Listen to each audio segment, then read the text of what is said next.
is my wife, Maria. And we just started our YouTube channel, which we are so excited about, to share our infertility journey and the reason why we ended up having to do IVF, which we will get to in our next video. But this specific video, we are going to talk about endometriosis. People don't know what this is, so we're just going to give you guys some insight. Endometriosis essentially is uterine lining grows outside of the uterus. Your uterus, I hope everybody knows the anatomy. Your uterus, and basically throughout your cycle that lining becomes there's inflammation that happens in the body and thickens out in order to prepare for a baby. That's essentially what the uterus is for, to house a baby. But if this lining that's growing outside of the uterus also goes through the same process while a woman is in her cycle. So there's a lot of pain, a lot of inflammation. Women get their period. It's supposed to be painful. It's bloody. It's important to talk about this because there's so many young girls out there and older women who've suffered their entire life due to this illness, and they think they're crazy because people literally say, well, it's just a period, or, it's in your head. I'm gonna go way back to when I was 9 years old. I was about to turn 10 in June. I got my period in April, so 2 months before I turned 10. I got my period at a very young age, 9 years old, and started developing like really severe cramps since I was about 10 or 11. And I felt like now that I think about it, throughout the years, around 10 to maybe about 15, 14 years old, I felt like every year, every birthday, it got worse. Everything that I'm going to share with you guys are things that I have done. Hot teas, I even tried acupuncture, some oils, I did that spray, heating pad, warm baths. This little machine that you turn on and it's like a muscle, I think it shoots out electricity, And so I remember like being in junior high school, missing school, being basically on my knees. Like, you see how when you're laboring, that's literally what I look like when I'm on my menstrual period every single month. And it started off with just like 3 days of my period, I was cramping super bad. And then like years passed, and then it was like, okay, 6 days of my period, I was in severe cramps. And little by little, throughout the years, I feel like it just kept getting worse and worse. And then for one day before my period, my cramps were so bad. Then 2 days, and slowly but surely, it just became longer with just pain. I felt when I used to ovulate, I would just feel like discomfort, cramping. I would try not to take like bloating, super bloating. Every month was different. So some months I felt literally like, people have described it as feeling pregnant because your stomach literally blows up, and every single month it's different. With time, it's just been adding days to, guys, I literally feel sick. Like, I feel like I'm gonna pass out. I feel like I can't get up from bed. And I felt like I learned to learn about myself, just to like learn how to deal with it. I basically learned how to deal with those symptoms, not knowing it wasn't normal. And like, I'm here to tell you guys, like, if you're watching this and you have any of those symptoms and you feel the way I felt, or you can relate to those symptoms, just know it's not normal. You should be able to be on your period and get up and go on a walk and take your kids out to the park and want to play with them. If you're not doing that and it's preventing you from living your normal life, you should seek help. Again, it doesn't mean if you have cramps that you have endometriosis, guys. Everybody's situation is different. Just consult with your doctor. I'm just sharing you what I've been through. This information gives you guys some sort of guidance or understanding that this is not normal. Most women go through 3 and 4 doctors before they're actually diagnosed with endometriosis. And it's like, when they do get this diagnosis, it's like a moment of enlightenment. It's like, wow, that makes so much sense in my life. It's like, finally someone told me what is it that I have. So it's so crazy that I had to do all of these things, still feeling like something was, like, I knew something was wrong, but then at the same time, I kind of felt like I was going crazy. I'm like, am I feeling things that I'm not feeling? Like, people keep telling me it's normal. Every time I go to the emergency room, every time I go to the doctor, anytime I had spoken to someone about it, they didn't share the same experience as me. So maybe I'm like, maybe I just don't deal with pain very well. Yeah, it's like, wow. I have, like, it felt like, oh my God, I have a disease. Like, who would have known? You never think it's going to be you. I'm only 26 years old. When Maria and I first started talking about having a baby or growing our family or having children, we were like, okay, like Maria should go first because she's older and like all these things. And like all we knew by the end of the day is that I was going to have some fertility issues. This is really hard, guys, to try to explain this to you guys. It's been a couple of months now since I've been diagnosed with it, so it's easier for me to speak about it. But as you guys know, I've been like super MIA on Instagram for that reason, because it's like you kind of feel like you just wonder like, why me? You know, like what's happening? Like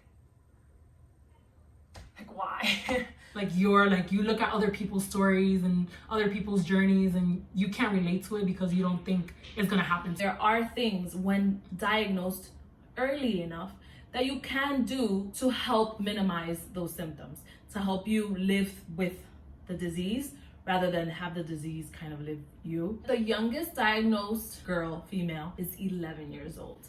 So that's a pretty young age to have already been diagnosed with something that's gonna affect you for the rest of your life. And also just for us in the Hispanic community, it's a little difficult because when a girl expresses, let's say, menstrual cramps or anything like that, it's very often just brushed off. Take ibuprofen, take Tylenol, use a heating pad, all the normal general things that would work if it was just menstrual cramping, you know, if it was just normal menstrual cramping, but it's not. So when you tell a parent, you know, take your child to the gynecologist, they're like, my child is not having sex, so my child does not need to go to the gynecologist. Or if they say, hey, birth control would help, they automatically say, my child is not having sex, so my child cannot be on birth control. But birth control is literally one of the most effective ways to keep endometriosis at bay. Yeah, this is the research that we have found and what our doctor told us. Again, endometriosis is wide. You can have, I mean, everybody's at a different, there's like different stage. If you would have been on birth control when all of this started, then you probably would have conceived. You had some issues conceiving and it was because of this, and we had no idea I even had this till like about a couple months ago. So for Casey's case specifically, the reason why we even figured this out is because after doing some home inseminations and not having any success in that route, we went to a fertility clinic. When they looked, they did an ultrasound And blood work. And they found that she has something they call chocolate cysts, which are called endometriomas, and these are located in her ovaries. One of the things that come with having endometriosis is infertility. Like at that moment when the nurse was like, you know, it causes infertility and egg quality and all of these things, I felt like she was just talking for minutes. Like she was just talking, rambling, explaining to me all the surgeries that I'm going to have to go through in order to remove the endometriosis, to remove my endometriomas, and like seeing all the options that I had to do. But when I heard infertility, like I was like, wait a minute. So there's a possibility that I might not have biological children. Like I had to come to terms with that. Like in my head, like at that moment, I was like, I couldn't believe it. Like it's just something that you just never think about. You never think it's going to happen to you. It's never going to be you, or it's not possible. And because there are two tests. One is a test where they flush this fluid inside of the uterine cavity, and that fluid then is it via x-ray? Yes, they do x-rays. That they can see where the fluid is traveling, and that would let us know if the tubes are blocked. The other procedure would be the doctors surgically, you know, getting into her uterus and kind of observing the damage that the endometriosis, if any, has created, and then getting into her ovaries and seeing exactly how much it has taken up. The only way that I was going to find that out is if I go through surgery. So now I had to think about, okay, so surgery, should I do all these surgeries? Should I check if my tubes are blocked? At this point, we have no health insurance. So everything we're paying out of pocket. All the doctor's visit, all the blood work, all the ultrasounds. We will do a separate video of how much we spent on IVF and IUIs and blood work and genetic testings and all these things that we had to go through. So we were just like, okay, if we go through the surgery and check if my tubes are blocked, we're gonna spend thousands of dollars just to get their surgery done. And if it is blocked, then we're just going to have to go to IVF because my tubes are blocked. I can't get pregnant naturally. So to add to that, basically what they found in the ultrasound was 5 endometriomas on my left ovary and only 1 on my right. We're gonna talk more in depth about things that I'm about to say, but basically all the eggs that we were able to retrieve during our IVF was mostly on my left side, because even with the medications that I was on, my left ovary has the 5 endometriomas, which doesn't allow my follicles, which are the eggs, to grow. So basically when they retrieved the eggs, they mostly came from my right side because my left side. Try to link some of the websites that I have found down below. At the end of the day, there's just not enough research. There's nothing. There's no cure. The reoccurrence, it just keeps happening, and you keep having to go through these surgeries to get it all scraped off, and the recovery period can take months. And be persistent. Like, you have to look out for yourself. You have to like be your own voice. Like, who's gonna advocate for you than you? You know, like, you're the only one that knows what you're going through. Preach. And don't be afraid to do that. The only way you're going to get help. And I am super sad to like be having this conversation, and look at our daughter right here. Just know that you are not alone, and it's a kind of sensitive topic, and I'm glad we were able to like, I didn't cry at all. We kept it together. Because it was definitely hard. It was emotional. I felt kind of broken, to be quite honest with you guys.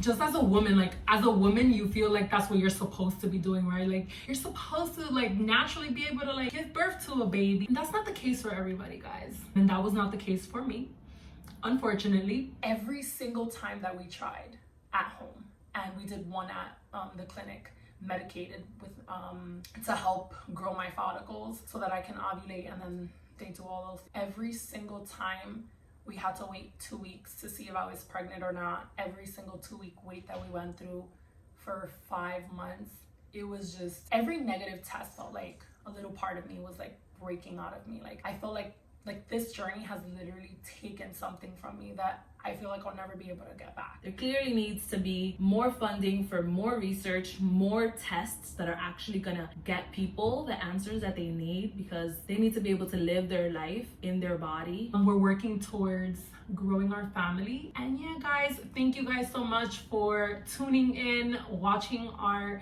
crazy journey, our crazy life. Please comment below, subscribe, thumbs up, and check it out. I can't do this. How does this work? How does this work?